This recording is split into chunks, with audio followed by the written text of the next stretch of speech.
का जो आज ताजपोशी है, आपका क्या मानना है कि कांग्रेस उनको लाकर नई स्थिति पर अपनी मजबूत करेगी, या फिर कांग्रेस में गुटबाजी और बढ़ेगी, कांग्रेस में पावर सेंटर्स भी और बढ़ेंगे, कांग्रेस को डूबने से बचाने की कोशिश कर पाएंगे या नहीं कर पाएंगे?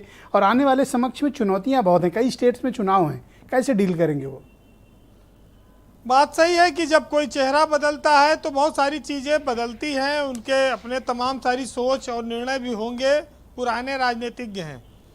लेकिन कांग्रेस में गुटबाजी है, ये बात भी लोग जानते हैं। खड़गे साहब दलित हैं, कांग्रेस ने उनको अध्यक्ष बनाया, आज उस पर तमाम अटैक भी हो रहा है। अगर आज बीजेपी किसी का अध्यक्ष बनाई होती तो शायद ये बहुत बड़ा मास्टर स्ट्रोक भी होता। हालांकि कांग्रेस छोटी पार्टी है इस समय, तो उस पर ज़्यादा बोलने का है नहीं। ये ज़रूर है कि कांग्रेस ने हिम्मत दिखाई, जो आलोचना वो झेल रही थी। उसने कहा कि अब गांधी परिवार से नहीं कोई कार्यकर्ता आके अध्यक्ष बने, जैसे बीजेपी में है और दूसरे दलों में है, मामला बराबरी पर आ गया।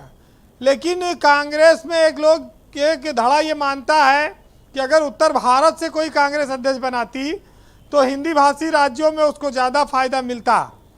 हालांकि चाहे जिसको अध्यक्ष बना दे, जब तक उत्तर प्रदेश में कांग्रेस खड़ी नहीं होती तब तक उसका केंद्र की सियासत में कोई प्रभाव जमा पाना कठिन दिखता है। यूपी में कुल 1 लोकसभा सीट है उसके पास 80 में, और वो भी इस बार रहेगी कि नहीं रहेगी, चाहे खड़गे अध्यक्ष बने, चाहे राहुल गांधी बने या कोई बने, इसकी गारंटी नहीं है। तो उत्तर प्रदेश के बिना तो कांग्रेस का अध्यक्ष बन जाए या कांग्रेस कोई पार्टी कोई अचालक बन जाए, कोई भला तब तक नहीं दिखाई पड़ता है। चुनौतियां हैं, खटके आए हैं, तो हिंदू मुस्लिम का इशू वो अभी जारी है, वो कम नहीं हुआ। कांग्रेस की सिर्फ 2 राज्य में सरकार है, वहाँ भी एक राज्य में मुख्यमंत्री ने पद छोड़ने से मना कर दिया, अध्यक्षी छोड़ दी, वो भी एक बात आई।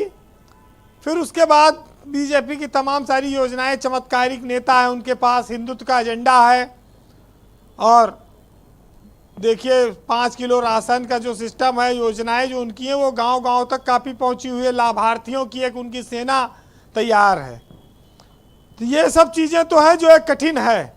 लेकिन कांग्रेस लखनऊ में अगर सुशील दुबे को मेयर का चुनाव लड़ा दे तो काफ़ी सारा वोट पा सकती है। आज ये बात साबित हो गई, क्योंकि सुशील जी को काफ़ी ज़्यादा इतिहास भूगोल का ज्ञान है, और कांग्रेस को इतना अच्छा वक्ता मिलेगा भी कम, ब्रजेश जी। तो ये तो बहुत सही रहा। लेकिन धर्म, राष्ट्रवाद, धार्मिक मुद्दा, ये बीजेपी को आप इस पर नहीं हरा सकते। बीजेपी को आपको लाना पड़ेगा रोजी रोटी पर, बेरोजगारी पर, महंगाई पर, जिस पर अभी शायद जनता आने को तैयार नहीं है। आप देखिए कि धर्मगत जो श्रेष्ठतावाद है, उसके बजाय लोग सस्ती भोजन, शिक्षा, रोजगार, इनको कहाँ महत्व दे रहे हैं। लोग धर्म के पीछे अभी भी पागल हैं। तो सरकारें भी जानती हैं कि जो वादा करो अगर पूरा ना हो तो धर्म का कार्ड चल दो। और ये दलित वोट बैंक की सियासत उत्तर प्रदेश में अभी बीजेपी और मायावती के हाथ में है। खड़गे इसमें कोई सफलता पाएंगे, इसकी उम्मीद कम है। ब्रजेश जी, एक चीज़ और दिखती है कि उन्होंने कहा कि हम अब 50% लोगों को, 50 साल से कम लोगों को कांग्रेस में आगे बढ़ाएंगे। CWC की जगह स्टीयरिंग कमेटी बनाई गई, जो G23 नाराज नेताओं का समूह था, उसमें से भी कुछ लोग इसमें लाए गए हैं। ठीक है, कांग्रेस को उम्मीद है कि हम दक्षिण भारत में पदयात्रा कर रहे हैं, कुछ सीटें बीजेपी की घटा लें, क्योंकि वहाँ बीजेपी शीर्ष पे पहुँच चुकी है, तो हम कुछ कर सकते हैं। लेकिन इन सब के इतर एक चीज़ और दिखती है कि सुनक के प्रधानमंत्री बनने के बाद इस देश में एक चर्चा और चली कि सोनिया को प्रधानमंत्री नहीं बनने दिया, और सुनक के प्रधानमंत्री बनने पे लोग बहुत खुश हो रहे हैं। ये अवसर के हिसाब से जनता अपने फायदे और अपने नारे और अपनी सुविधा के अनुसार से स्लोगन गढ़ती है, और ये वही है आज जो लोग उनको खूब ढेर सारी बधाइयाँ दे रहे हैं।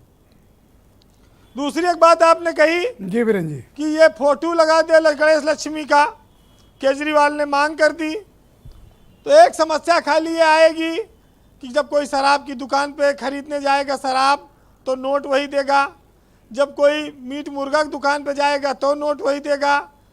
तो इन सब जगहों के लिए कोई अलग नोट चलाना है कि वही नोट से काम चलेगा, ये भी थोड़ा देखना होगा, क्योंकि मधुशाला से लेके और सबके ज़्यादा हैं चाहने वाले। ब्रजेश जी, एक चीज़ बहुत साफ है जी कि जब वक्त बदलता है हालात भी थोड़ा बदलते हैं।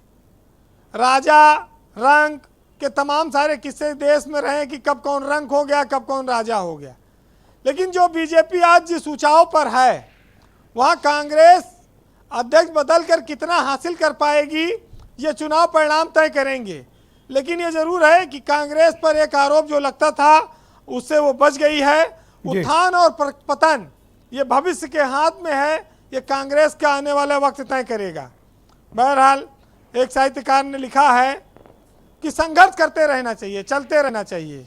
आज खड़के अध्यक्ष बने हैं तो स्वाभाविक है कि उनको काम करना होगा कि मुश्किलों को हौसले से वो आसान बनाता है, हारता नहीं अंधेरों से जो वो पहचान बनाता है।